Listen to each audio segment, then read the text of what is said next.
Happy Thursday. I'm back. I feel like it's been so long. I missed you guys. I really did. But I'm back. And I feel good to be back. I was at one of the most beautiful weddings I've been at this past week. That's why I didn't come on Thursday and didn't come on Sunday with you guys because I was invited to attend such a lovely, lovely wedding. The wedding took place in New Orleans. It is the wedding of one of my vocal students. And there are no, all I could say, if I could sum up the wedding in one word, just magical. It was such a magical wedding. It was my first wedding, first of all. Well, I've been to New Orleans before because I went to Rutgers University, was the first college that I went to. I didn't graduate from there, but I did 2 years there, really a year and a half there. And I was on a gospel choir, and we did a tour once. And so I was able to visit New Orleans then, but I didn't really get to sightsee much. I remember we did go to this one zoo where there were a lot of like alligators just laying around. And we were brave enough. I don't know if we were brave or, well, I survived it, so I guess I'll say brave now. But now that I'm looking back at it, I'm gonna say, I don't know, for lack of better words, just stupid. Because we had to go, well, we didn't have to, but you basically had this little tiny bridge that you crossed. And you know those wooden bridges that have like these tiny little slits in between them? Literally, that's what the bridge was that we had to cross, you guys. And yeah, I bravely went across that. But I don't know if they fed them, right before we came in, because they were just lethargic. They weren't moving. So I was just thinking, God, like, I guess if there's any time to cross this bridge where all these alligators are here, this is a good time.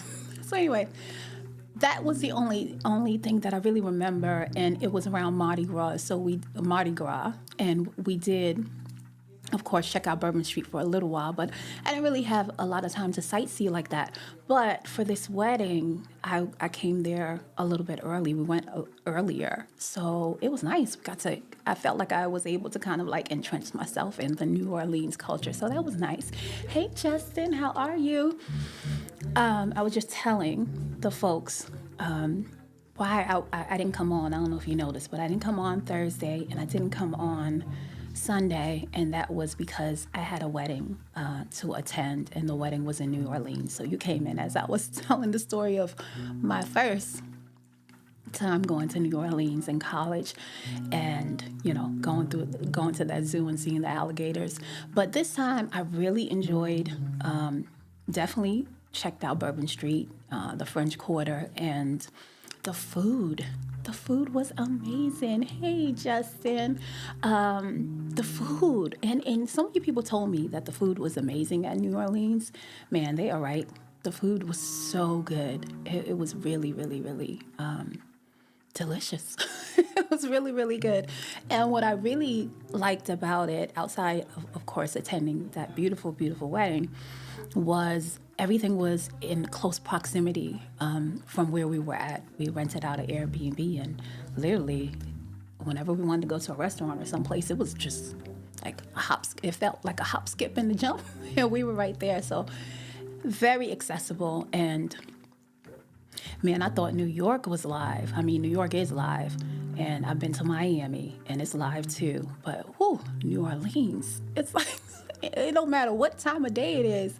I felt like something was going on. Like, I don't know if it was like one morning and I heard like a marching band while I was in the Airbnb and getting ready. And I was like, is that a whole live marching band right now? Early day. So it was very, very, very, it was a good time. It was a good time, but I did miss coming on with you guys, so I'm glad that I'm back. So if you want to know where I was, that's where I was.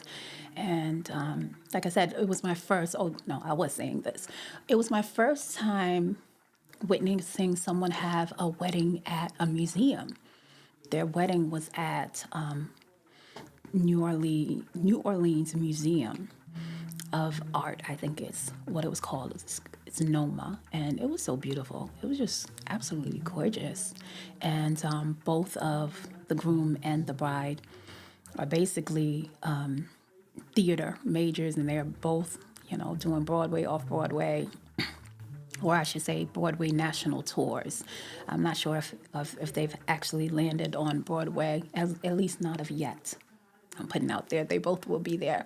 And so it was really nice to see. I mean, it gave you all of the emotions in being there in the wedding, and then seeing them do their first dance was like amazing because it was all choreographed. So nonetheless, just wanted to share a little bit about where I was. Johnny, what's up, Johnny? How are you?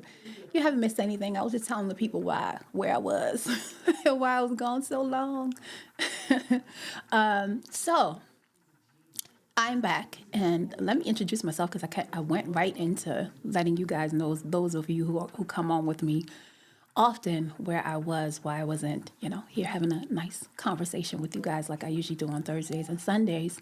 For those of you who might be new to the podcast and who might be catching the replay, let me introduce myself. My name is Sharla Kornegay. Kornegay. Oh, Lord. Yeah, I'm so sorry. I promise you, I didn't even drink at the wedding. I didn't.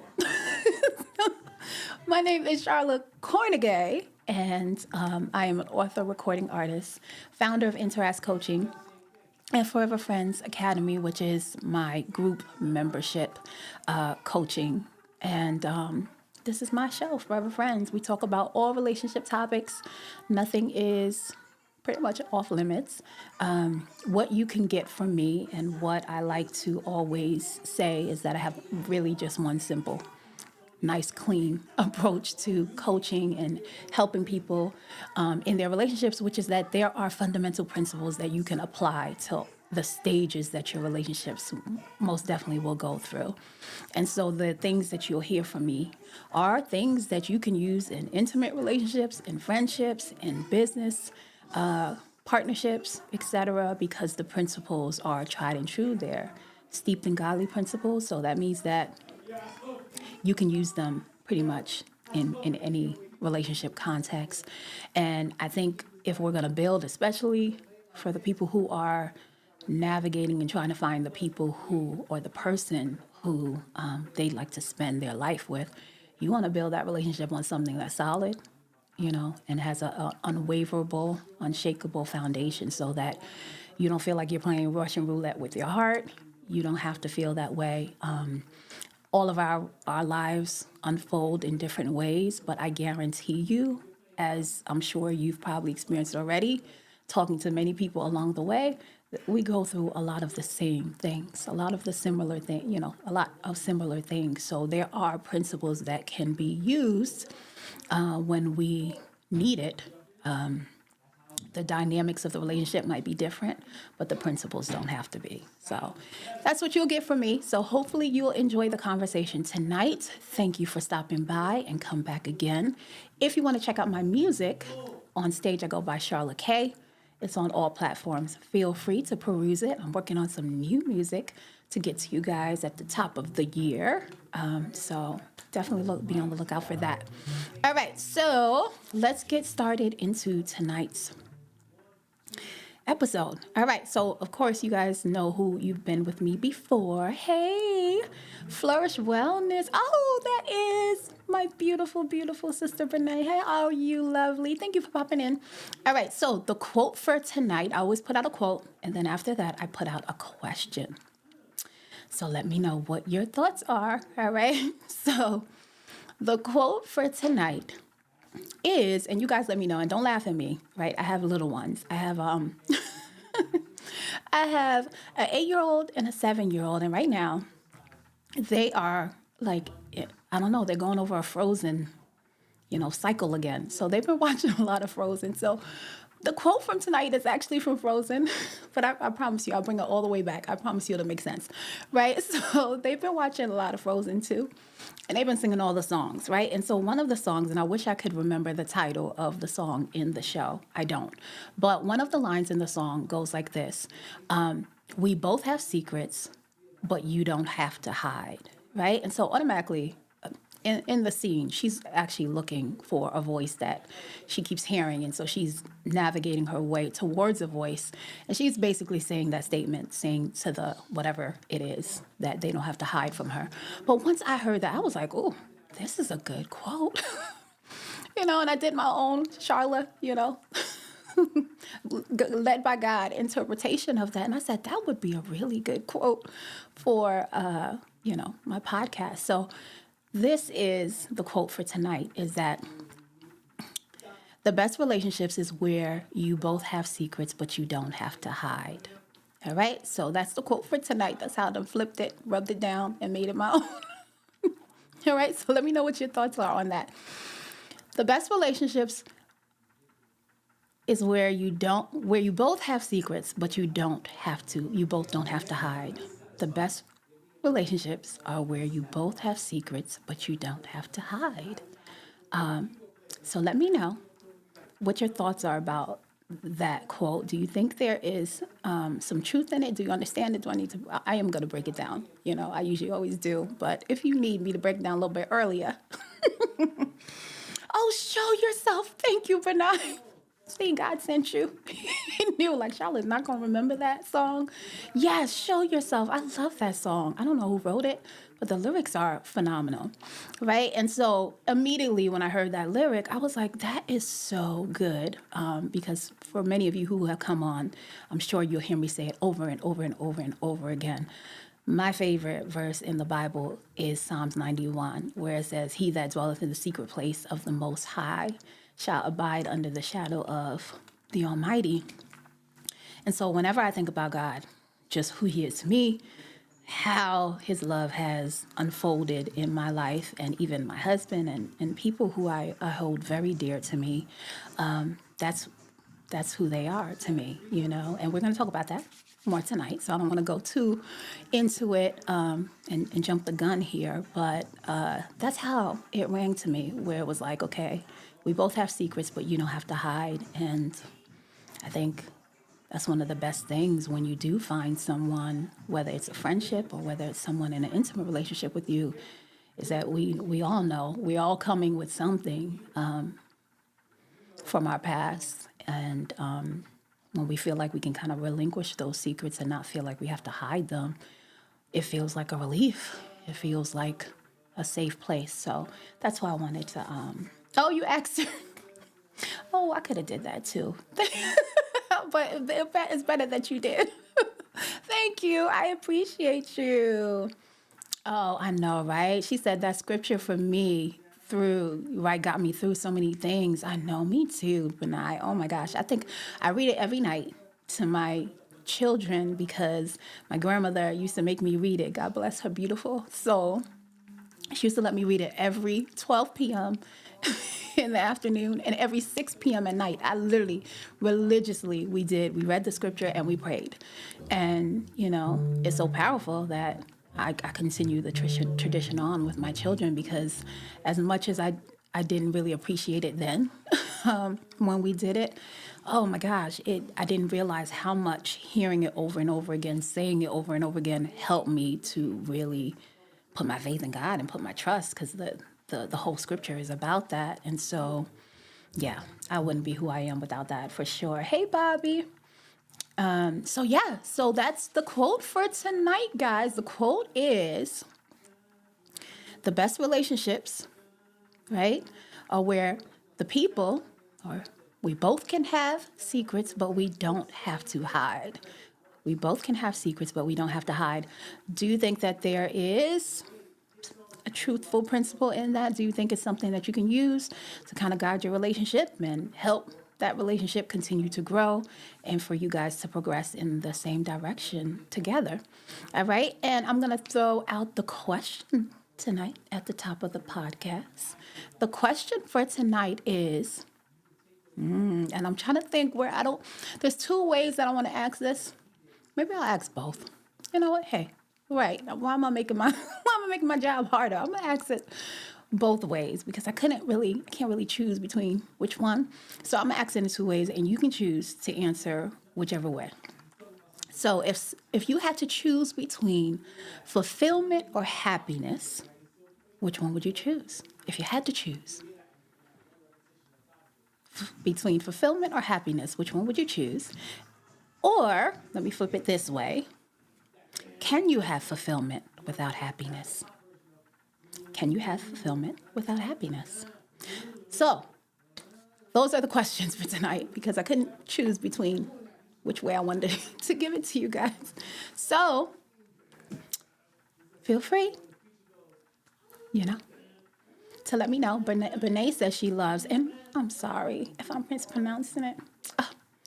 Brene, I always mess up. I go back and forth, and then I try to correct myself. I'm so sorry, my beautiful sister. She says she loves the quote. So she's on my end because I love the quote too. So I wanted to present it to you guys. And Johnny says fulfillment. He'd rather have fulfillment over happiness. I believe I'm reading that right. Okay. I'm with Johnny too. I'm definitely choosing fulfillment over happiness. Fulfillment is happiness. Long A. Okay, so I was saying it right. Okay, I thought I messed it up. Brene. Okay, thank you. Okay, she said fulfillment is happiness, and I love that you said that, right? Because as you guys know, I have private one-on-one coaching clientele, but then I have a group membership that is from my Forever Friends Academy, and I actually introduced this question to them in our when I'm not on here with you guys in our private group session. And one of them said the same thing that Brene just said. And it was so funny because once I asked her the question, she was like, let me Google this. And so she brought it back. And she read the definition. So she's like, it says fulfillment is when somebody is, right, satisfied and it has happiness. So no, you can't have fulfillment without it, right? And then when when she said that, I said, well, what about Christ though? Right? For those of us who are Christians, who are believers, what about Christ? And then I also thought about people. I don't know if any of you guys know anyone who has done this, but people who do missionary work in other countries, and they get to see, stark, poverty, situations that are not the best. And when you speak to a person like that, they are very fulfilled in what they're doing, but what they see doesn't make them happy, though. It doesn't make them happy in the process of what they have to either encounter to be able to do the thing that they believe their purpose to do. So that's what I had said to the young woman who was on in my group session. So let me know what you think about that, Renee, because she said the same thing that you said. And, if anybody who has come to, whether it's my live shows here in the podcast, or if you've even come to any of my private coaching sessions, I love studying the nuances between words, and I love seeing the way the words that we use today, how it has evolved. I love studying the etymology of words, and then of course love leaving space for God to kind of, His truth to come and appropriate it. Sometimes in the way that we look at things, God doesn't always look at it in the same way, or God's truth. How can I say it? Is expressed differently than the way that we perceive it, if that makes any sense. Okay, she said, yes, did missionary work in Kenya. I was definitely fulfilled by carrying out purpose, but my heart cried for them and still does. Right, exactly. So those were the things that I was thinking about, when I told her. And I said, of course, yes, in the dictionary, you can look it up. It definitely is going to say that. And so the logical answer is like, yeah, no, fulfillment is happiness, but it's not necessarily true, right? And I think it's good to bring it up in the context of talking about relationships, because there's so many relationships that fail because people will say, well, I chose my happiness.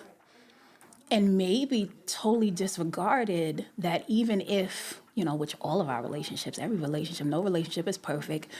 We all go through growing pains. We all go through different stages, and then we have to learn how to love each other through those stages. And even if we the confusion of, or the agony of seeing your partner go through something and you not necessarily understanding what that thing is, or if you can even, if you don't really know what it is and you can't pinpoint it, it's hard for you to know how to support it. And so that's not an easy thing for any of us to go through. And sometimes it brings unhappiness because it is a transitional state and it's filled with uncertainty and the unknown. And when we're traveling, the unknown and transitioning, the natural thing for us to do is to hold on to what we have known, right? And when that feels very distant, then, right, unhappiness or feelings of unhappiness or low points can come in the relationship. What I usually tell my clients that I have that might be going through that, or even people who aren't going through that, just to give them the heads up for when you will enter that, is to understand that there will be moments that you will have to, or you don't have to do anything, right? You can choose to, let's put it that way, that if you choose to look at the fulfillment part of it, right? And I think I love the word fulfillment because it could be looked on as both ends. It could be looked at as what Renee said, where she was like, I definitely felt fulfilled in being able to serve and help in that way, even though seeing what was going on didn't make me happy. There's the part that she has the capacity to do that, right, to be able to serve. And so she's fulfilling a commitment that she made, a vow, So I'll tell my couples that when you're going through that, remember that happiness is a fleeting emotion that we can conjure up, by the way, very easily. You know what I mean? You just need to have a moment, a breather. It could be you getting a favorite ice cream that you have, talking or seeing a favorite movie that you have. That's how, what's the word I'm looking for? How fleeting and tangible it is, right? That we can do certain things that will bring about a certain happiness in us. Now, will that stay? Maybe, maybe not. Maybe we'll have to continue doing it until we get to a place where there's a deeper understanding of fulfillment that is going on in your life, right? That fulfillment being sustained will then kind of help you to I guess, fully optimize the moments where things are coming, where happiness comes into play. So that's what I wanted to introduce to you guys tonight, because I think, especially in this culture, I know not only on the levels of like celebrity status, but just people everyday people that you talk to, you have people, where that's what it is. It's like, well, if you ask them if they're going through rough spots in the relationships, or even if it has gone to the point of divorce, you'll hear, well, I had to choose my happiness over the relationship. Now, I'm not saying in a relationship where there's clearly abuse, there's, emotional, mental abuse and things like that. No, we're just talking about like for whatever reason, I just wasn't happy. And so in order to get back the happiness, I had to break away from that relationship. That's a different scenario. I guess that could be put under the irreconcilable differences area of being divorced. And so I think if we can kind of think about that and,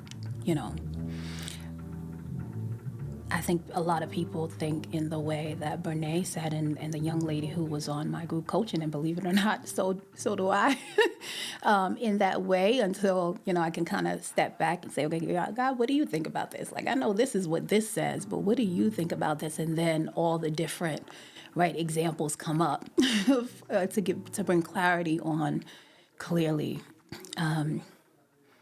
what God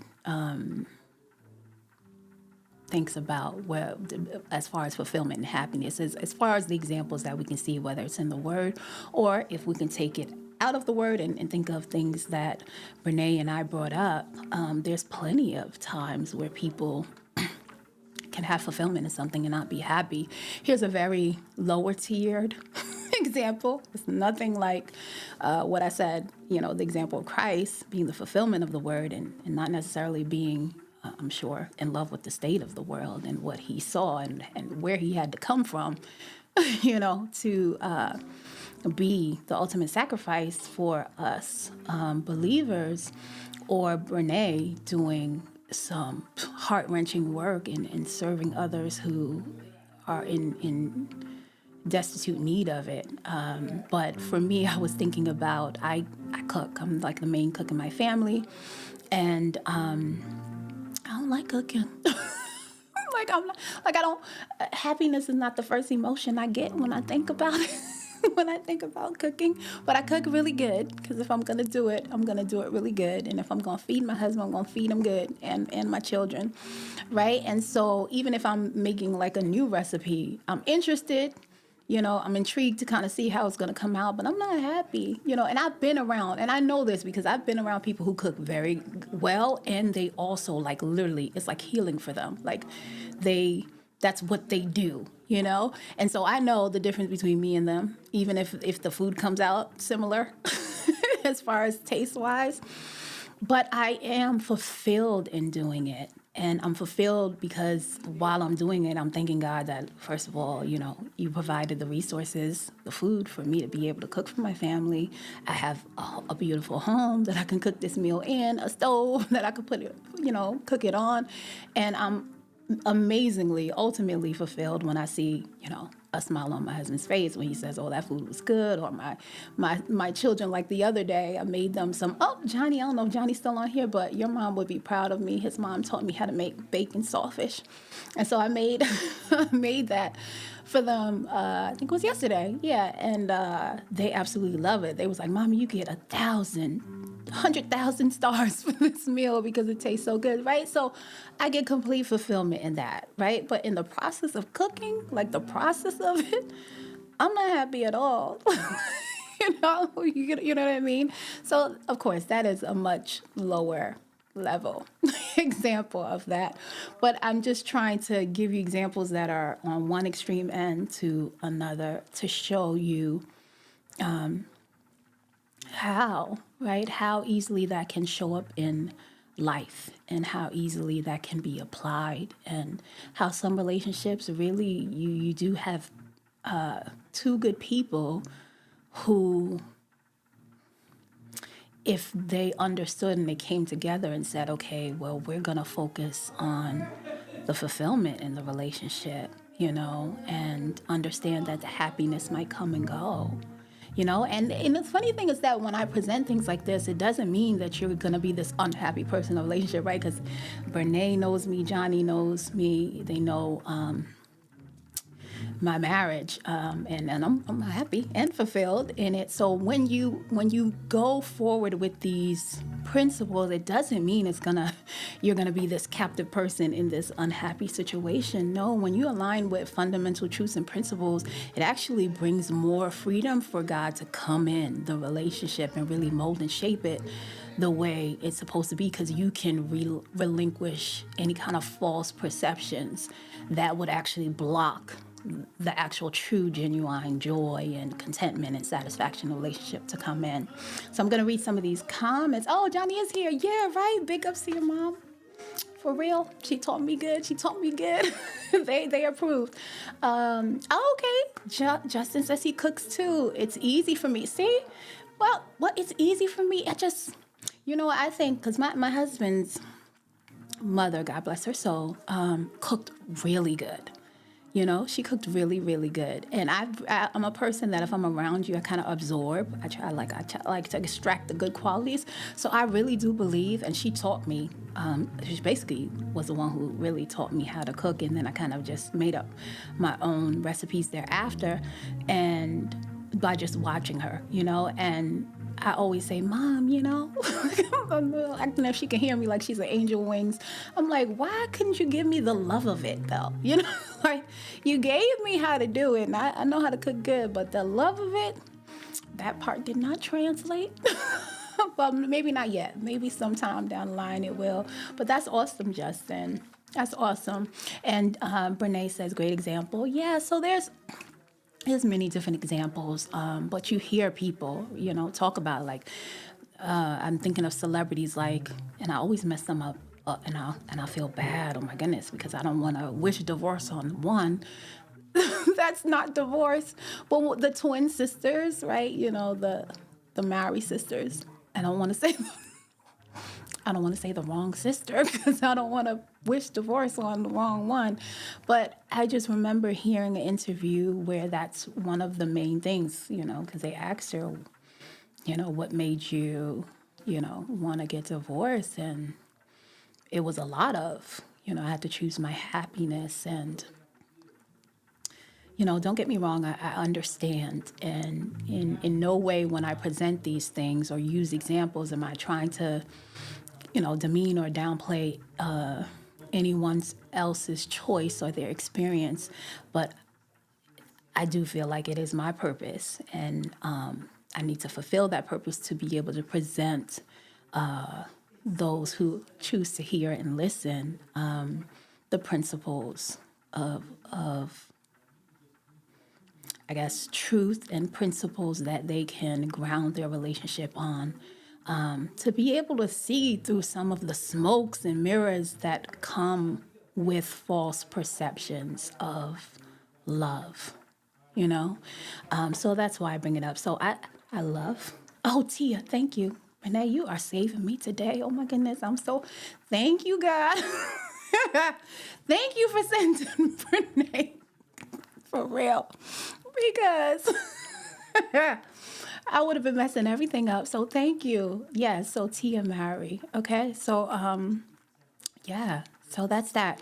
So thank you guys for the feedback. Of course, anybody else who wants to let me know what your thoughts are on the quote that I put out, that the best relationships, are where we both have secrets, but we don't have to hide. And the questions of tonight was, if you had to choose between fulfillment or happiness, which one would you choose? And can you have fulfillment without happiness? So feel free. And trust me, if you're on here and you disagree, I would love to hear what your thoughts are and your feedback, because that's how we grow.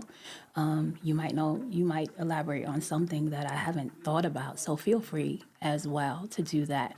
So tonight I wanted to kind of continue a conversation that I started last week not last week, the week before that. Last Sunday was the last time I was on before I went to the wedding in New Orleans. And I was talking about protection in relationships and what's the best way that we can protect our relationships. And I kind of segued into that conversation because the live that I did before that, I presented 4 approaches that people have to choosing their partner, and basically how to choose your partner and how to keep choosing them. And the 4 approaches that I presented was that people choose based on their preferences, right? What you favor over another thing, what you like over another, right? So some people are very heavy in their approach based on that, their preferences. Some people choose based on personality, right? I want someone who's compatible with me, someone who is very similar, because, especially in this modern day age, compatibility is like king, right? If we're compatible, then we're sure to go, we're good to go, basically. And I explained that people can be compatible and completely not be able to harmonize with each other when it comes to especially pivotal decisions in life, right? And then we talked about Some people choose based on character, and some people choose based on nature. And I started to talk about, and let me just pause for a second because I see a comment and I want to read it. Johnny says, I feel like most the time, the secrets are things that we haven't yet revealed because we're not sure if it's the right person to share it with. Yeah, and you're right up where I'm going tonight. Right? Where you're right in the direction of where I'm going tonight. And I completely agree with you. I always have one of my favorite quotes from my book, 7 Stages of Love and Relationships, is that vulnerability is to God first, you second, and the people around you get the reward, right, of someone who was brave enough and had in-depth understanding, right, of what vulnerability truly is. So they have been able to have the freedom of going through the process of letting God's light see the shadows, right, within them. And after the light disperses the shadows, then they're standing in the true light of who they really are, right? That's really just all the process of vulnerability is. But I do think that a lot of people think in the way that you do. And when they think about vulnerability, they automatically think, what am I going to have to say, right? Because I have to say to expose myself. And that's not really what is the first thought you should think about.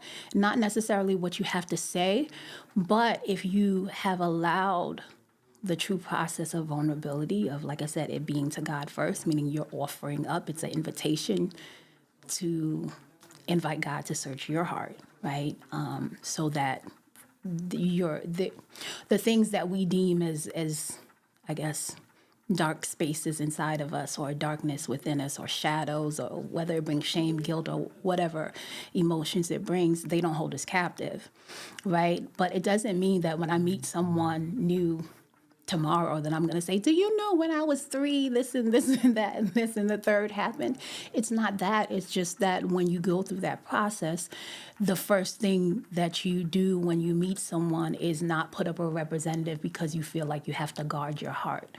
You've put your heart in the right place, which is in God's hand. So you don't really have to put up this calculated, guarded wall that really doesn't lend true protection for you.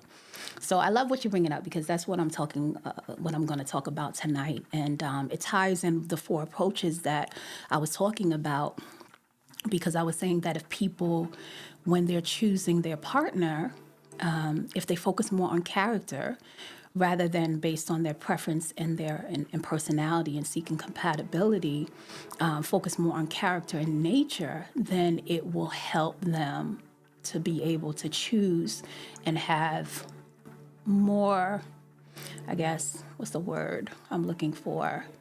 More clear discernment of the people that they're engaging with.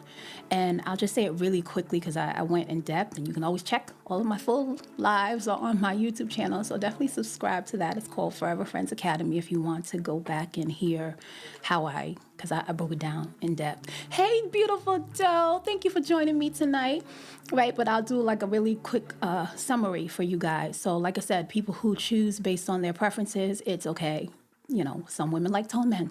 Some men like women with curvy bodies and long hair, right? So we all have our preferences, right? Things that we say we like over another, right? So these are just the approaches, right? So if you feel like you're in this category, don't feel bad. It's just to let you know where you are and maybe why you're getting some of the results that you're getting. So we all know preferences is not going to be enough to sustain a relationship, right, long term, because it's just not anything that's really,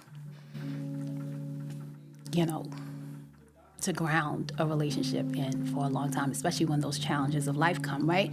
So then a step up from that would be personality, right? And there's nothing wrong with wanting someone who's like your personality. Like maybe you're an adventurous person and you want someone who's going to be adventurous with you. Maybe you're an intellectual and you want someone who's going to feed you in that way. There's nothing wrong with that, but I have given many different examples on my podcast where you can have people who are literally compatible, like you would think to the T. But when it comes to actually making, especially those pivotal decisions in life, they cannot find it to be able to go in the same direction. In my book, I put it that relationships, it's hard to get people in the same book, much less on the same page, much less on the same paragraph. And oh my goodness, if you are nicely blessed, you can be on the same line, same sentence. So it's not easy. It's not easy to get people to harmonize with each other. And so harmony is different. Harmony is looking at the complementary qualities. Harmony is looking at the thing that you feel like disturbs you about your partner and going, in your own time, in your own space, thanking God and praying about your partner's, right, character in that way. And I'll use an example, and I wish I could, put the picture on the screen for you guys, but I saw a picture of a son and a father interacting. And I forget exactly what, and I'm probably going to mess it up. I'm going to try to see if I can find it on my phone so I don't mess it up. But basically, there was a quality. They were both complimenting each other. Like the son was complimenting, saying, I look up to you, Daddy, because you're so, strong or brave, right?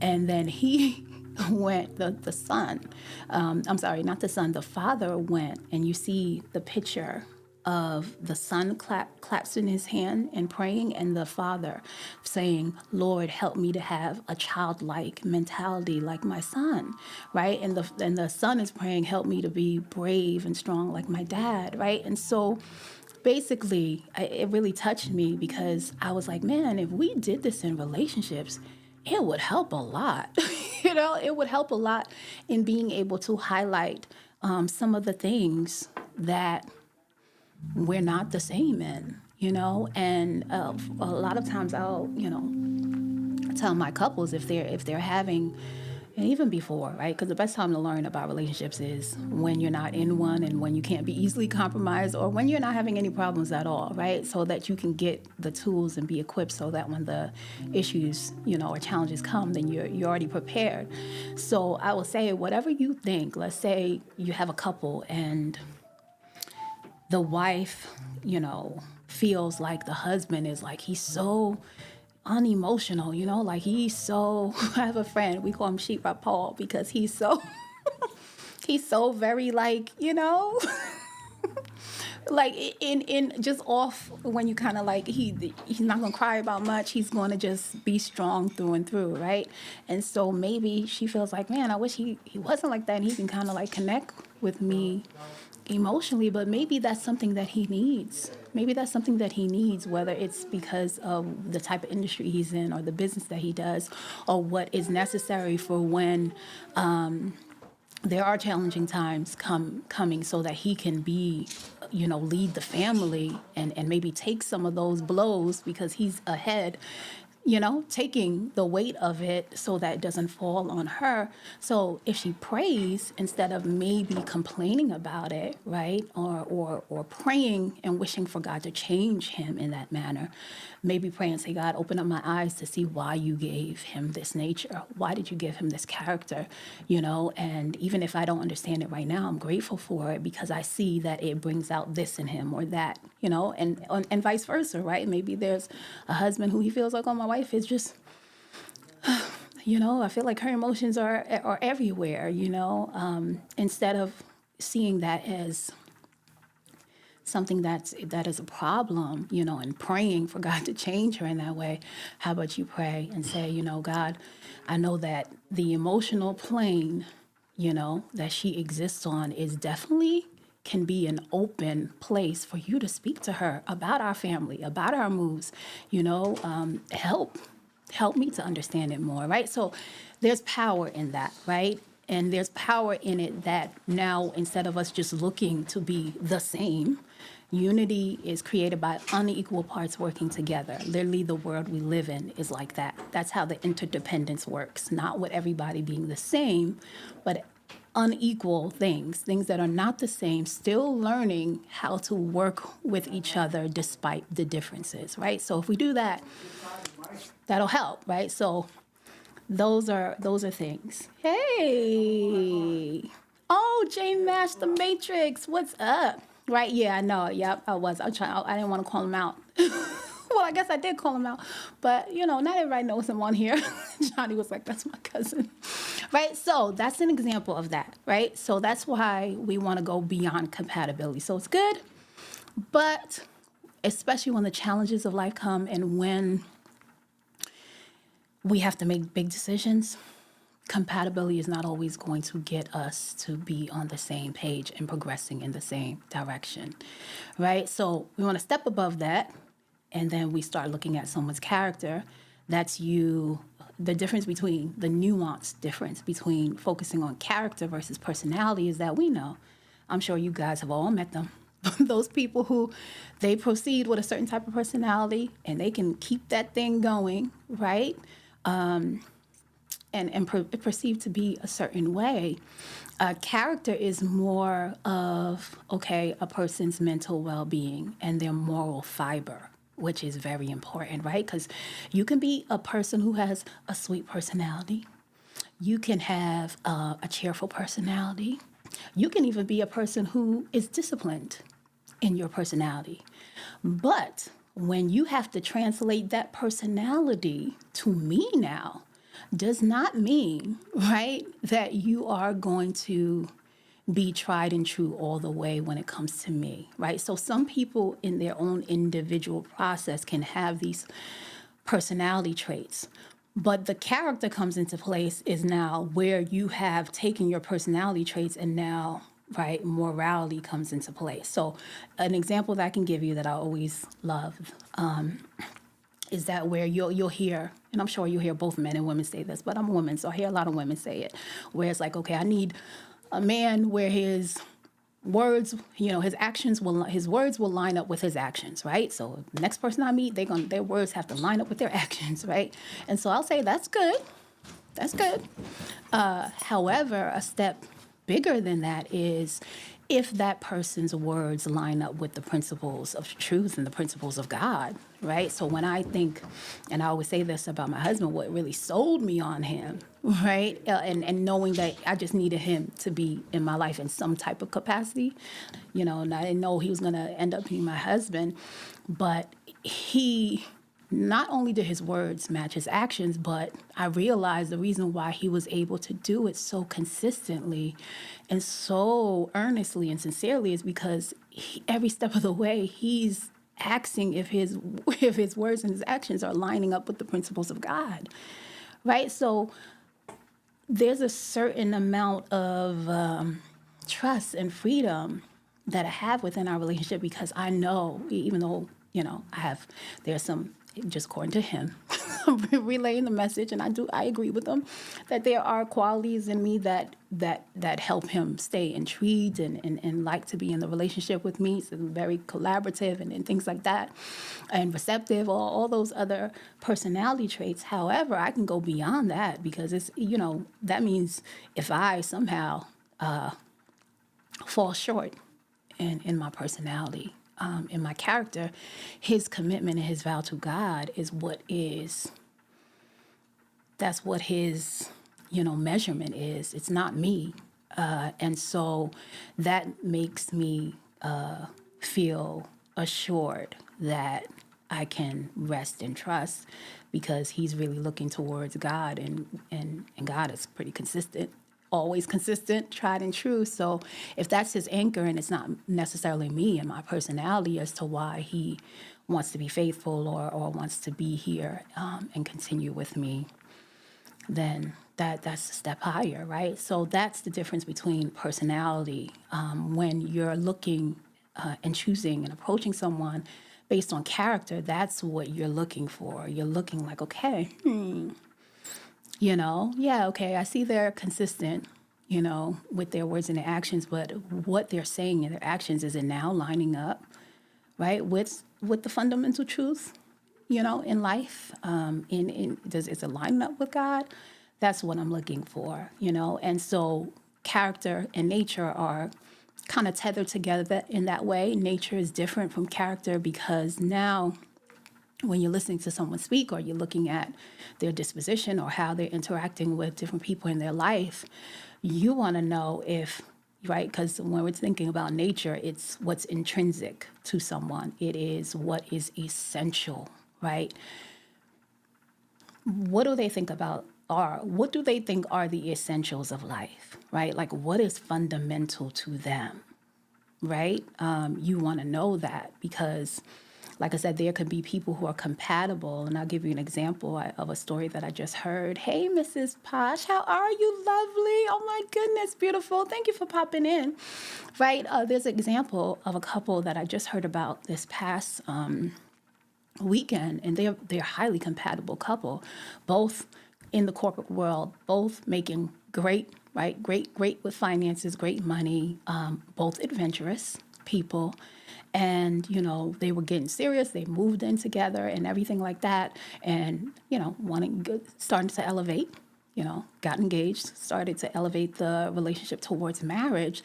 And now we have to make decisions about where we're going to live, right? And so here are these two really compatible people, but one wants to live one area and the other wants to live in another area. So let's just say one wants to live in Washington, D.C., and the other one wants to live in New York. They could not come to terms. They cannot be in harmony, right? Because harmony, like I said, is different from compatibility. I can be compatible with you towards you all day, but in harmony means we can move in the same direction. Right, we can walk together in the same direction, and so they couldn't. And the woman in the relationship walked away. She walked away. She said, "I'm no longer happy in the situation," and literally walked away from the relationship. And so that's an example, right? That's an example of that. And I would think that in that situation, right? You would want to examine, okay, all that we've built together, how can all that we've been building together just kind of just dissipate, you know, just be done with where I'm no longer happy? Or, you know, what's the word I'm looking for? What is the thing that is most essential to you? What do you think is priority in life? You know, some people believe that it is family, that it is health, and they move in that way. So the decisions that they make are heavily weighted in that direction. Other people don't. You know, some people believe that it's money, and the success is determined by other things. But if we were to take a whole wheel of life and put all those things on that wheel, like our finances, our relationships, our health, you know, all the things, right? Fun, activities, things like that. And you go across the world and you ask and do a survey and say, what thing on this wheel is the most important when it comes to our wheel of life, right? You're going to get many different answers, like I said, depending on what people think is essential.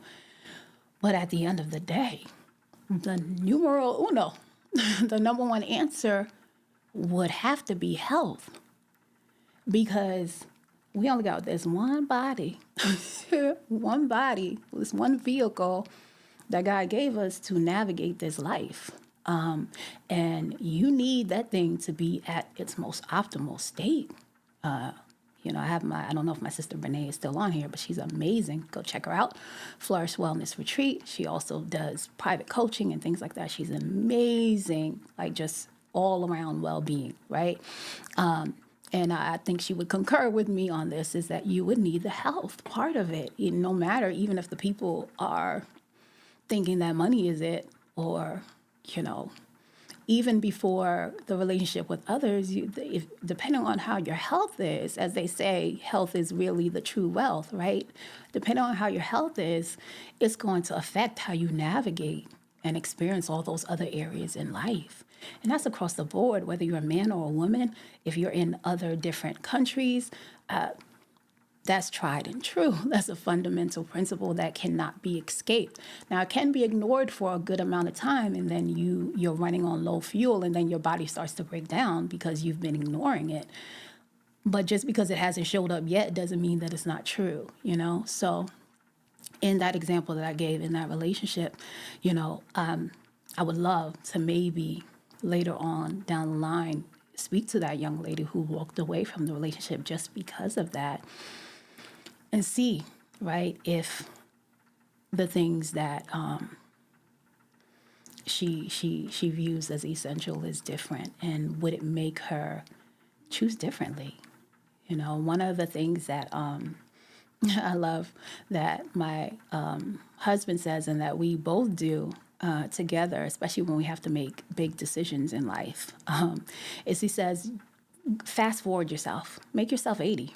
Make yourself 80, rocking in the chair. What is that 80-year-old saying? Is that 80-year-old going to regret, not doing this thing? And so I like it because it helps you kind of get out of where you are right now and have trajectory about the decisions that you're making. And I know one of my favorite things to do is talk to people who have lived longer lives than me, because they always have precious gems to share. And pretty much all across the board, at least of the ones that I've talked to, they let you know what the most important things are and what not to stress about. And it is pretty similar across the board in the things that they say. So it kind of helps you make a decision in that way. So I didn't mean for that summary to be that long, but to tie it into what we're talking about today, and to tie it into the quote that I gave you guys in the beginning, that the most healthy, and best relationships are where both people can have secrets, but they don't have to hide, right? And when we're talking about, can you have fulfillment without happiness? I want to look at, and I started talking about this on my last podcast, where we talked about protecting, right? Who people choose they want to protect, right? They want to protect the relationship. They want to protect the person because, they love, they care, and they cherish them. And so we talked about the different types of protection that comes up in relationships. And we talked about jealousy being one level, a possessive type of protection, right? It's possessive. It's not necessarily thinking about the well-being of everybody in the relationship. It's more fueled by insecurity and fear of the person who is, right? The person who's jealous. And that's what really fuels that, right? But in the person's mind, the jealousy is coming because they do want, right? The justification, the reasoning behind it is that they want to protect the person that, they're with, and really protect and possess what they have to themselves. And so I want you to take that example and match it to this, that there are people in your life that you'll meet where, you can tell them your secrets and they'll keep you hidden, right? So just imagine, you have people who you go to, as I'll use this example where they say women can come together and they can kind of vent to each other, and you can tell freely what it is that you have to say, right? But I tied that in, that you can have people who you can tell your secrets and they'll keep you hidden, and they will even hide with you, right? So just keep that in tandem with a person who's jealous, right? And them using that as a reasoning to protect their relationship. When you have a person like that, you can tell them your secrets and they can keep you hidden and they will hide with you. And I'm using that as an example that, yes, you might be able to tell that person your secret, but they might not necessarily help you to grow, right? And so I'll go back to use the example of like women who get together and vent. And I've never really been, even in my younger age, really fond of that term and that process, because whenever I would experience it from afar, or even if it was in close proximity, but I never really engaged with it because I just didn't see, what's the word, the growth or the healing in it, because I would see, people come together and vent, or women come together and vent, and then come back again and vent about the same thing, and come back again and vent about the same thing, maybe in different situations. So I was like, man, there's no resolution. But they seem like after they've done it that they feel better. It's like, oh, I'm so glad I got that off my chest, but there wouldn't be growth. And so I was like, I don't like that cycle because one of my human basic needs is growth. And so if you have a relationship where jealousy is kind of in play, that's what's happening, right? The person's okay with being possessive over you. You can tell them your things, but, they're going to keep you hidden. And they will even hide with you, and you won't be able to grow. You won't be able to grow because it's not really offering true protection in the relationship, right? And really true vulnerability, right? True vulnerability in that way. And so let's go a level up. And a level up is what I said in my last podcast, where you'll hear someone say, I'm not jealous. I'm not a jealous person, but I'm territorial. I'm territorial over, what's mine. And I use the example on Sundays when I come on. I usually do a scenario, and the scenario that I did with that was there was a young lady who was on a date with a gentleman, and on the second date, that they went on, he said he said that phrase basically, that I'm territorial over the people that I love and the people who I feel like are mine. And so she went along with the date, was amicable all the way up until the end. But in her heart, it put up a real red flag for her. Like, wait a minute, this is the second date and he's telling me this. And she goes back to her friend and she tells her friend, and her friend's like, oh, I don't think you need to be alarmed. You can just, it's not like he said he's a jealous person. He just said he's territorial, and that's fine. People are territorial over things, And so I use that example. And I used another example of that I had read in an article where this woman was noticing her dog. Her dog is territorial, and I'm sure anybody who has pets in here can probably agree with that. She said, my dog, no matter who comes, it doesn't matter how many days, whether it's the mail carrier, whether it's the delivery person, my dog's gonna bark. She gonna bark at the door, even if it's like you don't even recognize these people over and over again. The dog is just territorial when it comes to the dog being inside the house. However, she noticed that when she took the dog outside the house and people were coming up to her, the dog wasn't barking and doing things like that. It was only territorial over its space, and the house was it's kingdom basically. And so I wanted to use that as an example of a way to protect a relationship, but how we might not be offering true protection in totality, right? If you have someone who's territorial in a relationship, and that's natural. People are territorial over things that they feel like are theirs, but usually it's in the way. Of the example that I gave of the dog, right? Where, okay, there is either immediate threat or you think that something is threatening the relationship, right? So it's a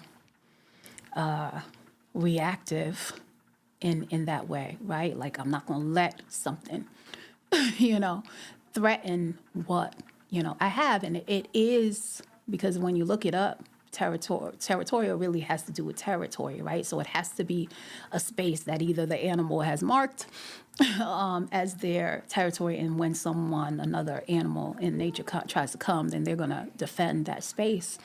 And so I thought about this in relationships, because I think there are people who can have good intentions to protect their relationships in this way, but because it is more reactive and because it is more of in the vein of where you feel like someone's impeding on the space, it's not protection overall. And so the best way that I can explain is that, okay, we explained the first one, that you can meet people who are protective over you in a possessive way. You can tell them your secrets and they'll keep you hidden and they'll even hide with you, right? And how maybe in the moment emotionally it might feel like it's good. Like if you ever heard of somebody feel like, oh, jealousy is cute. It makes you know that the person wants me and needs me and et cetera, right? So that's cute for a little while. And then the monster starts to come out, right? And like I said, if it's not really true vulnerability and there's not really true growth that's occurring, then we're just going to be in a stagnant state. Second here, right, if you have someone who's territorial, maybe that's a person, and we can use it as a metaphor that you meet some people who provide a secret place for you, right? They provide a secret place for you. That means that, okay, let's just use it. I'll use my husband, because he said when he, when we were elevating towards marriage, he said, I want to get a house for you. I want to get a house. And I want a place that's we can call our own, so you can be in your own space and things like that, right? So that's providing a secret place for me, right? That means that it's not just, right, like the jealousy where, okay, yeah, tell me your secrets, right? Like, tell me your secrets. You can hide them there with me. I'll even hide with you, right? I'll even hide with you as long as me and you did it together, That's right. One form of, and I call it false protection. Jealousy is really false protection because, like I said, it's really about that person who is jealous. It's not really about the well-being. It's more of a possessiveness that's fueled by fear and insecurity. So that's a false protection. Nonetheless, it still can be driven in someone's mind, their reasoning to say, I'm doing this because I'm protecting, right, the relationship and what's mine. Step above that, right, is where we're meeting people who can provide a secret place for us, right? So that means that they're establishing something for you where you can possibly be introduced to going through the real process of healing, right? The venting, I don't know if we're going through the real process of healing in that moment. We're getting it off, right? But we know fundamentally that energy can't be destroyed, right? It can only be transferred or transformed. So if we're venting and it's just bouncing around, nothing's been done, but you feel, like a woosah, that's coming back later as something else if it's not being transformed, right? So let's say that you meet a person who is now providing you a secret place.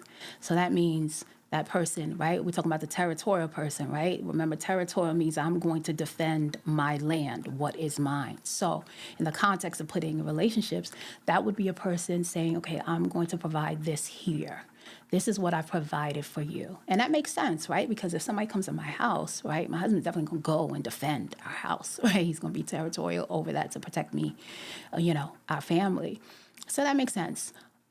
And in that, he's also providing the space for me to at least have the opportunity to go towards, right, healing, right? So we got people who, just to surmise until while we go through that last third tier, right? So the first one is that you have people who you can tell your secrets to, right?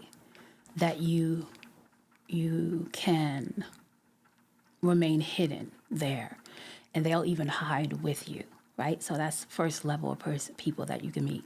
Second tier of people that you can meet when you're talking about protection for your relationships, right, is that someone who can provide a secret place for you, right? That's the second tier. Not bad. I think it's better than jealousy. I think it's better than jealousy, but it's not the optimal, right? I think as we mature, maybe we go through this process of understanding. Hey, it's another one, Sparks. How are you? Right? Maybe we go through this process as we mature in the relationship, right? And so let's say the highest level, we're shooting for the stars here, is rather than being someone that you can tell your secrets to, right, and remain hidden there with them, and rather than being just a person who provides a secret place for that person, you become a secret place, right? So that's the highest level. You become a secret place. Now, what's the difference, right, when you become a secret place? top tier level of protection for your relationship is to cover that person, right? And I am bringing that example up, and I'll bring it back in a biblical context to my favorite scripture, which is Psalm 91, right? He that dwelleth in the secret place of the Most High shall abide under the shadow of the Almighty. When it comes to protection, especially if you look at it in biblical terms, it is all about covering, right? Let's use an example of Christ. Christ covers, or even in the Bible it says, love covers a multitude of sins, right? So if we think about that verse and we think about Christ, right? Christ goes beyond, right? For us and our loved ones, in the examples that I've brought up already, is that if you have a loved one who is confiding in you and is vulnerable with you, right? To cover you, they will conceal, right? They'll conceal your sin, meaning like they're not going to highlight it. They're not going to spread it around so everybody can hear, so that you can be looked at in a way that is dishonorable, or in a way where it's not exemplifying truly who you are, right? So we're not like Christ. Christ removes sins, right? Not only conceal and cover it, but the sin is removed. So, but in a sense, right, and when we put it in the context of relationships, the top tier level to be of protection for your relationship would be to cover. And it's top tier because it's not just having a possessiveness. It's not just being territorial, meaning like I'm going to react when I feel like my territory or someone is posing a threat. But now I'm thinking about protection overall, right? So back to the example I gave you about the dog, where the dog is only territorial when the dog is in their household, right? And when they feel like somebody's at the door and they feel like, oh, I got to bark, I got to protect my master, right? Now when the dog goes outside, it's vigilant, right? It's protective all around. And so this is, I think, very important. I'm hoping I'm articulating it to you guys in the best way. When you cover someone in totality, one, is not just a reactive thing. It's not just thinking about an external type of territory, right? So when you are either a man or woman, especially usually men, I would say, because I think women, when we have our children, right, protection is like a innate, intrinsic thing that comes within us. I think when men, finds a wife, that's a intrinsic thing for him too. He's going to think protection towards her even before the children come, right? So let me just speak to the men right now, because it's an intrinsic nature in that way. And I think this is important because I know I have found many men who are protective of their mates, but it's comes through more of in that territorial way, where it's reactive, where it's like, okay, when I feel something's being threatened, that's what I say. But when you are thinking of the top level of covering your mate, that means that I'm not just thinking of in eyeing out externally or physically around me what could cause a threat to her. But no, I'm actually looking to cover her in a way and protect her in a way where I'm asking God to take up territory within her being, right? So that means that the protection, is on in totality. It's emotional protection, it's spiritual protection, it is mental protection, it is all around, right? It's all around. It's not just, okay, I sense threat, and now that's when I'm going to protect. It's no, okay. And I'll give you, hopefully, a simplified example. I cannot, and I always say this, think of how many times my husband asks me, I'm okay in a day.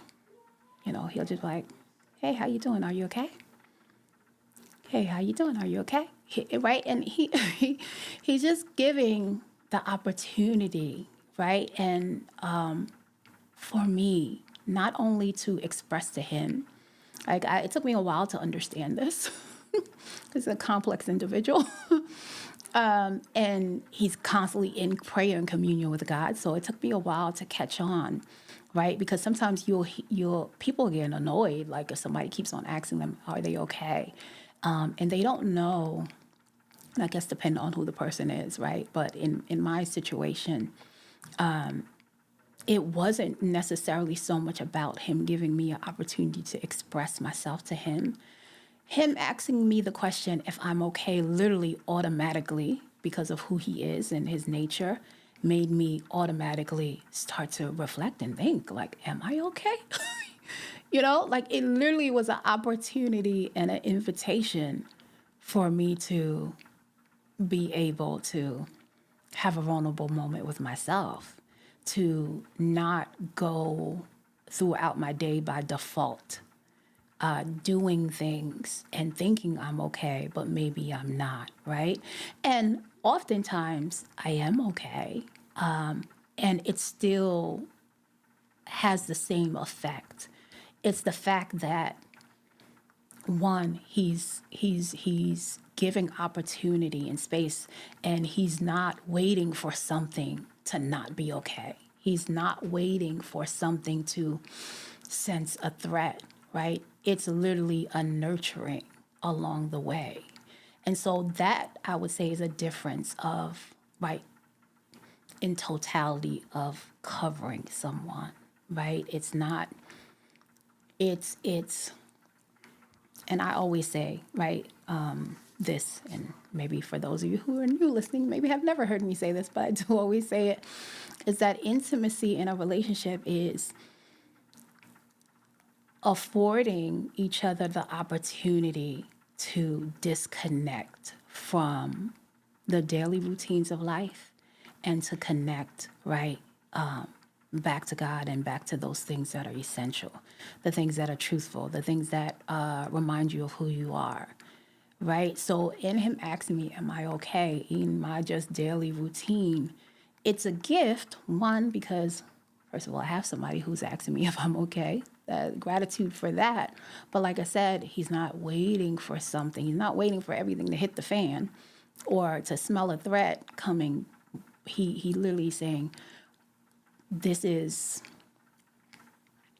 what's the word? I don't want to say my joy, but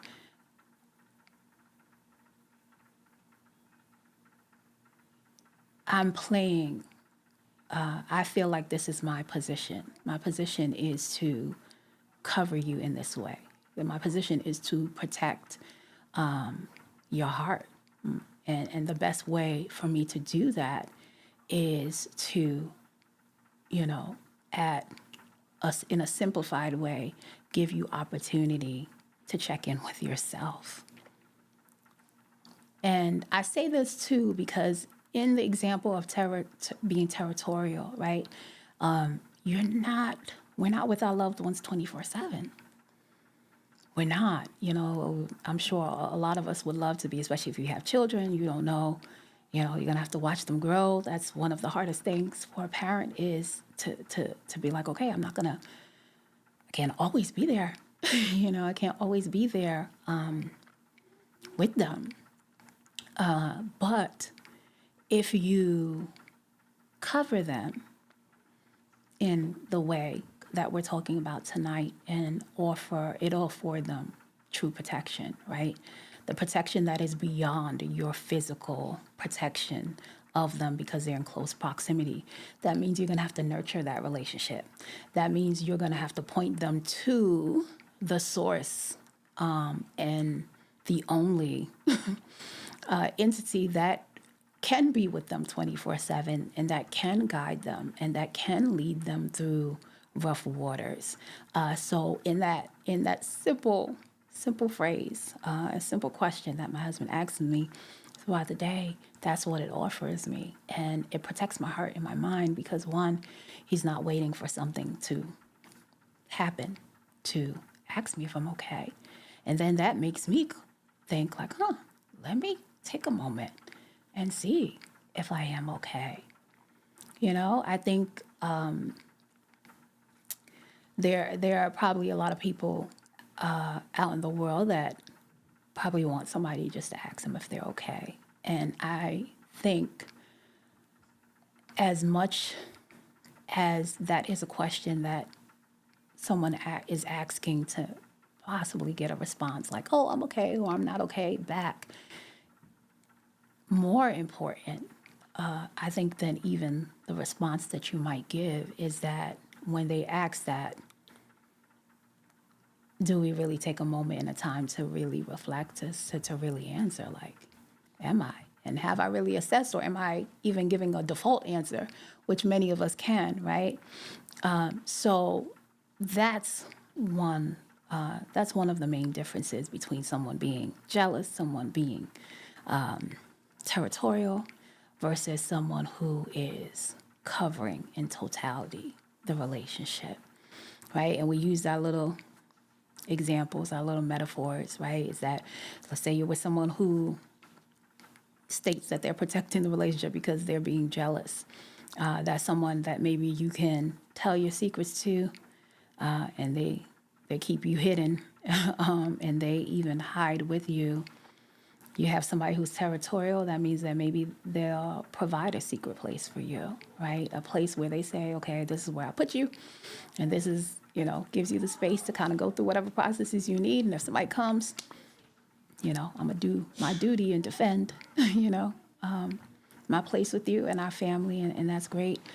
But like I said, at the end of the day, we're not always with our loved ones 24/7. So if we're looking for the most optimal protection, then we want to build the relationship and nurture the relationship to really afford that, and if we're going to do that in a fundamental way that gives a good foundation for the relationship, then our aim is to become a secret place for that person, where they can be reminded of what true vulnerability is that even though you're talking to me, I'm really just a tangible connection to kind of like point you back to God, so that, all of the things that you think are flawed about you, or all the things that are things that you hold as secrets inside of you, you don't need them. You don't need to, because even though you're telling it to me, you're really, like I said, really just opening an invitation or offering an invitation for God to search your heart so that the light can make the shadows disperse. And then at the end of the day, I'll be here, I'll be here, and so will God, and so will you, the true you, right? And because you're not what happened to you, you're not what you do, right? Who you are is so much greater than that. So true protection offers that. That's what happens when you become a secret place for a person. That means that we don't have to go, I love my home and it has a certain presence to it that I honestly haven't really been able to find anywhere else. However, I'm very aware that that presence was created by both my husband and I. So that means wherever we go together, he's still going to be that secret place for me. I don't need to go back home, to have the opportunity to connect, because he's going to afford that every step of the way, And then if the relationship is being nurtured in that way and the foundation is being created in that way, then when I'm not in his presence, he can know that those things are within me. I have keen ears, my heart's open, my ears are open to have God lead me in a certain way that when I'm out and about and I'm representing our family, I can represent it in the most honorable and best way because the relationship is protected in that way. Hopefully this is making sense for y'all. So hopefully all good. Thank you, Johnny, because I was just like, I'm going. But Johnny says amen. So I got somebody agreeing with me. So I'm trying to, it's a steak. I feel like I introduced a steak tonight. So I'm trying to break it down in the best way and try to use some simplified examples so that you guys understand. So I pray I'm doing a good job. If I didn't, I'm going to come back on Sunday and reiterate some things. But yeah, so that's what we've been talking about tonight. All right. That's what we've been talking about tonight. And of course, I try to always tie it in with the original at the top, the quote for tonight, where, I said that the best, and I'll probably add this too, the most effective and best healthy relationships are where we both have secrets, but we don't have to hide with each other. And the reason why that is because we are striving to become each other's secret place, and that means that we're not waiting for things to hit the fan. We're not waiting for threats to come before we have a totality understanding that we're going to nurture and cultivate the relationship with protection in mind, but really protection in the true way, right? That can afford true protection wherever you go, whether you're outside, of your home and your territory, and definitely beyond any kind of jealousy that's being fueled by fear and insecurity, because we don't want to stagnate and we don't want to be stuck in situations that aren't really growing and serving us. And Johnny says, what time Sunday? Sunday is 8 p.m. Eastern Standard Time. I'm usually on Thursdays and Sundays, 8 p.m. Eastern Standard Time. So, and Sundays will be relationship scenario Sunday. So please feel free if you guys have any relationship scenarios, because I'm making up these by my lonesome. So feel free if you have relationship scenarios to DM me. Serious inquiries only, please. Only the relationship scenarios and the DMs, okay? All right. So if you have a scenario, you can put it in my DM. I will definitely put it out on the show. It could be anonymous. I don't have to say you were the one who put it up, but it'll help me out in case I run out of my own. So yeah, so that is all I have for you guys tonight. Hopefully you guys, hopefully it resonated with you and I was clear on being able to articulate it in the best way to you guys. So I appreciate all of you guys who stopped in with me. I had lots of folks tonight. Of course, Johnny, HG Dream, of course, another one, Sparks. Oh my gosh, so many. My sis, Brene, beautiful Brene. Luxury Divine Innovations, beautiful Mrs. Posh to you, J Mass Island, all of you guys, Doe, The Matrix. Absolutely. Thank you guys for stopping in. I always say you can be anywhere. You do not have to be here with me, okay? But you took time out. I appreciate you. That's the most priceless currency here, okay? Your time, your faith. I appreciate you. Thank you. Yes, please do think of something. Johnny said, thank you, Sharla. I'll think of something. Please do. Just in case I run out. Just in case I run out. But I absolutely always enjoy coming on here with you guys. So it's a wrap for tonight. I always leave time at the end if you guys have any questions.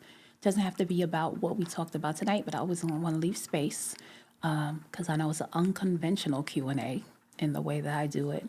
Q stands for the quote that I present and the question, and then we get an answer by the end of the podcast. But I will leave room if you guys have your own questions that you have. So feel free. I'll leave a moment for that, and I know it might take some time to type. So while you're doing that, I'm going to do the rundown if there is any questions. For anyone new who might have popped in, thank you for stopping by. If you are on YouTube, please like, comment, and subscribe. If you are on any of the other platforms like Twitch, Instagram, Facebook, I put snippets on there, but please do subscribe to my YouTube Forever Friends Academy, same as the title of this podcast, because that's where the lives are there. The full episodes will be on that channel. So I'd appreciate that. You'll know whenever, you'll be notified of when I'm on, and you'll be able to view all the full podcast. So feel free to do that. And yeah. Hey, how are you? I know I'm just getting off. Oh no. But feel free if you have any relationship questions. I do my best to answer it before I get off. I just wanted to give a moment for that.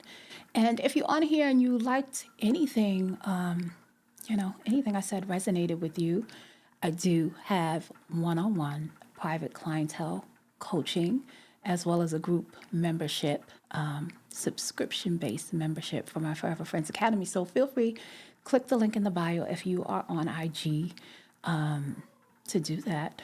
There's a form you can fill out. You can also check out the website. So let me know.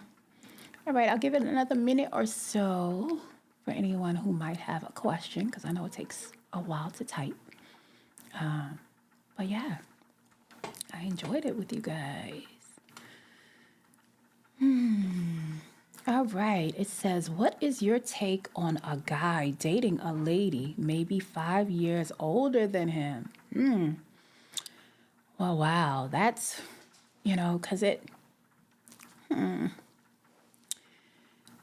and I wish you were here earlier because we were just talking about that. I think, it depends on the people, because some people are like age gaps aren't good because they don't have, much in common, but 5 years is not too long. I think the only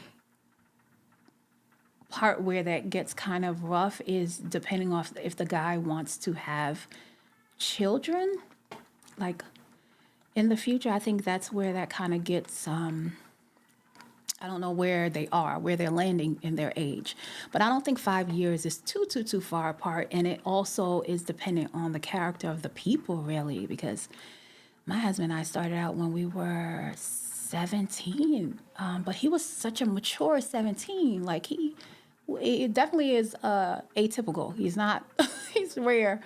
So, we're outliers. So I don't want to use our situation as the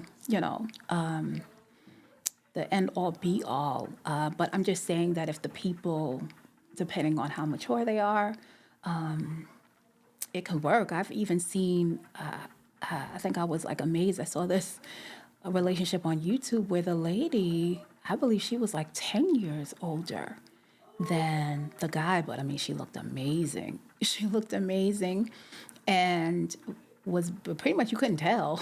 You couldn't tell that she was 10 years older than him because of how she takes very well care of herself. But of course, that was like a little snippet. We don't know what's going on behind the scenes, but that was definitely one of the things I thought about because she was 50.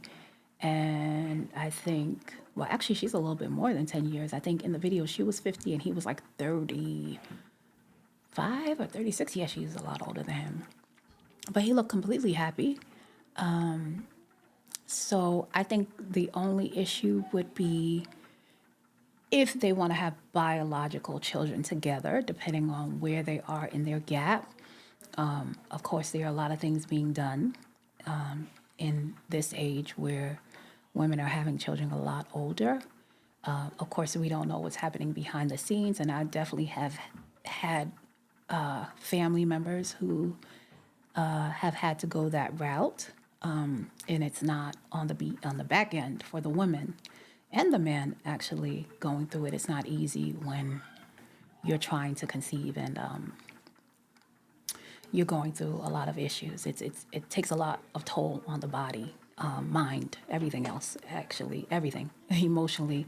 So I would say that would probably be the only, because the rest of the things, if their characters are kind of in alignment and, they have the same kingdom, that matters, what I mean? Like what they believe in aligns, then I believe that they can definitely work it out. But I think that's where it starts to get a little complex, is depending on if they want to have children or not, biologically, right? Because you can always adopt and become parents that way. But it depends on what we were talking about today, Well, what is their character like? What is their nature like? Do they both believe in the essential things of life? Like, is it health first, family first, like the fundamental building blocks of life that at the end of the day and when you've lived your life that you can be like, okay, I feel like I've done well and I'm fulfilled because I focused on the things that were truly essential, then yeah, they could definitely rock out together. I think that would probably be one of the major issues. Because as far as like people saying, when you date someone who's older, depending on the age gap, there's too much of a difference. It depends on the person because I've seen a lot of older people who are very youthful, who are interested in learning about new things. I think if both of them are open and interested in learning, that's fine, of course. And especially if the person is taking really good care of themselves, you'd be surprised. So I would say I don't think the age is what would be something that is like, okay, don't do it or don't be in this relationship in that way, as far as like if they can align together. It would be more so the other things that we talked about tonight, which I know you came in late, which is like, okay, what is this person choosing? How is this person choosing this person? Is it based on a preference? Is it based on personality? Is it based on character, nature? Things like that. So I would say assess in that way for that person and have a hard conversation in regards to depending on where they are, because they might be in their 20s and only 5 years apart. That is not an issue. But if they're older, and it's particularly an older woman, and that man wants to have children, his biological children from her, then that has to be a conversation that has to be had. So that's what I would say, my take on that. But I've seen it work. I'm trying to think. No, I don't think I have a friend who's yeah, I have. Yeah, where they're older. But I don't think they're that much older. Maybe like 3 years older. But like I said, they were together when they were both younger, so they were still able to conceive. And of course, we know sometimes people just have a difficult time no matter what age you are in conceiving, but that's a conversation that just would have to be discussed. All right, he says, okay, thank you very much. We'll join early next time. Yeah, I would love. Thank you for that. Thank you for your question. I'm glad I stayed on. So I think that's a good question. I think that's a good topic for a podcast. So I'm definitely going to jot that one down on age differences, because I think 5 years, that's pretty, it's not too much of a distance. But when you're talking about 10 years and 15 years, I think that would make for good conversation. So I appreciate you. All right. I don't see any other questions. Let me just check the other platforms, making sure I'm not missing any questions. Okay. No, I'm not. So absolutely love talking to you guys. Great conversation today. And I'll be back on Sunday with Sunday relationship scenarios. All right. Until then, as per usual, always remember to live to love freely. Thank you for coming on with me tonight, and I will be back, folks. All right. Bye.